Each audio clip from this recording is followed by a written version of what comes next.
Today, we're going to crack the code on a skill that is so important for success, but, it often flies under the radar. We're talking about verbal reasoning. And it's way more than just reading words on a page. It's about actually understanding what they mean and what they imply. So let's just dive right in and decode what this is all about. You know the feeling, right? We have all been there. You're staring at some important email, maybe a project brief from your boss, and you read it once, you read it twice, and you still have that nagging feeling of, okay, what am I actually supposed to do next? That little gap between reading the words and truly understanding the message, that is exactly where verbal reasoning lives. So here's what we're going to cover in this explainer. First up, we'll get into what verbal reasoning really is. It's not just about reading. Then we'll look at why it's pretty much a non-negotiable skill for your career. After that, we'll explore how you can understand your own ability, we'll break down what different scores might mean, and finally, we'll lay out a clear path for you to get even better. All right, let's start with the basics. What are we actually talking about when we say verbal reasoning? Because trust me, it's a much more active process than you probably think. At its absolute core, it's the skill of making sense of text. It's being able to pull out the main ideas, see how all the little details connect, and this is the crucial part, figuring out what you can logically conclude based only on the information you're given. Nothing more, nothing less. This slide really hits the nail on the head. See, on one side, you've got passive reading. That's just letting the words wash over you. But on the other side, that's verbal reasoning. And it's like being a detective. You're not just reading a statement, you're actively questioning it. You're interpreting the author's real intent, and you're evaluating whether the logic actually holds up. Okay, so it's a bit of a mental workout. I get it. But why is it so critical in the professional world? Let's connect this skill directly to your career success, because that's where it really counts. Just think about your day-to-day work. When you have strong verbal reasoning, you nail the instructions the first time. It helps you find that one single critical detail that's buried in a 50-page report.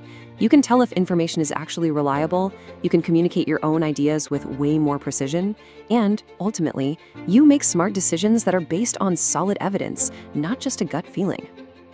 And seriously, this is not just some nice-to-have skill. In roles all across HR, finance, project management, you name it, this skill is everything. I mean, one tiny misinterpretation of a company policy or a client contract can have huge consequences. Accuracy is the name of the game. So, we've covered the what and the why. Now, let's turn the spotlight onto you. How do you go from just understanding the theory to actually getting some insight into your own abilities? Well, how do you measure a skill like this? It's often done through assessments where you'll read a short passage and then have to judge different statements as either true, false, or cannot say, based, and this is key, only on the text they gave you. The results don't just spit out a number, they give you a really clear picture of where you shine and where you have room to grow. So let's explore what different score ranges might tell you about your verbal reasoning skills. And remember, this is not about judgment, okay? It's all about awareness and just identifying your own unique path for growth. Let's start right here. If your score happens to fall in this initial bracket, it really just means that understanding written info, especially when you're on the clock, can be a bit of a challenge right now.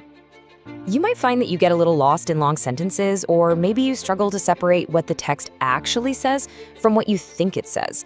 So the key areas to focus on are things like reading speed, getting better at spotting those crucial keywords, and really practicing sticking only to the facts that are presented. And honestly, this is the best way to think about it. The real strength here is that you have a perfectly clear starting point. There's zero confusion about what you need to work on. You have an actionable roadmap for improvement, and believe me, that is a powerful place to be. All right, next up. A score in this range suggests you've got a solid foundation. You're getting the main idea of things, but some of those finer, more subtle details might be slipping past you. Your strength is definitely handling clear, direct text. You can pull out the main idea, no problem. The challenge really comes when the language gets a little dense or tricky. That's where you can really boost your skills, by focusing on breaking down complex sentences and training your ear for those subtle differences in wording. Now, if you're in this bracket, your score reflects a good, dependable level of verbal reasoning. You are consistently understanding what you read, and you can handle most of the written communication that comes your way at work, and you do it effectively. You're reliable, you're accurate, so your next level of growth is all about refinement. We're talking about picking up your pace on those longer, more detailed documents and getting even better at spotting those cleverly worded statements that are kind of designed to trip you up. And finally, we get to the top tier. A score in this range, well, it demonstrates a sharp, advanced, and highly effective ability to process written information. You read quickly, you understand deeply, and you can handle complex and nuanced text with total ease. You can probably spot inconsistencies and implied meanings that other people just miss. If there's anything to work on at all, it's simply about maintaining that super high level of performance when you're under extreme pressure. This quote really sums it all up. A high score isn't just about being a good reader. It reflects a real discipline in your thinking, strong analytical skills, and that's an invaluable asset in any environment where getting it right the first time is absolutely critical. But look, no matter where you fall on that spectrum, the most important question is this: how do you get better? And the good news is that improvement is 100% possible for everyone. So let's look at a few actionable strategies you can start using, like today. Okay, here are 3 powerful, super actionable steps. First, become a keyword hunter. Before you even try to read for meaning, just scan the text and the questions for the most important terms. Second, when you hit one of those long, tangled sentences, just stop. Break it down into smaller parts to find the core subject and action. And third, the golden rule: stick to the text. You have to train yourself to ignore your outside knowledge and your personal opinions. If the passage doesn't say it, you can't use it. Simple as that. You know, mastering verbal reasoning really transforms how you interact with the world. It sharpens your thinking, it clarifies your communication. So I'll leave you with this thought.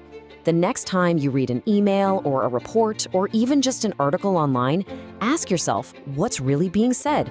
What hidden opportunities, what details, what insights are waiting there for you, right inside the words.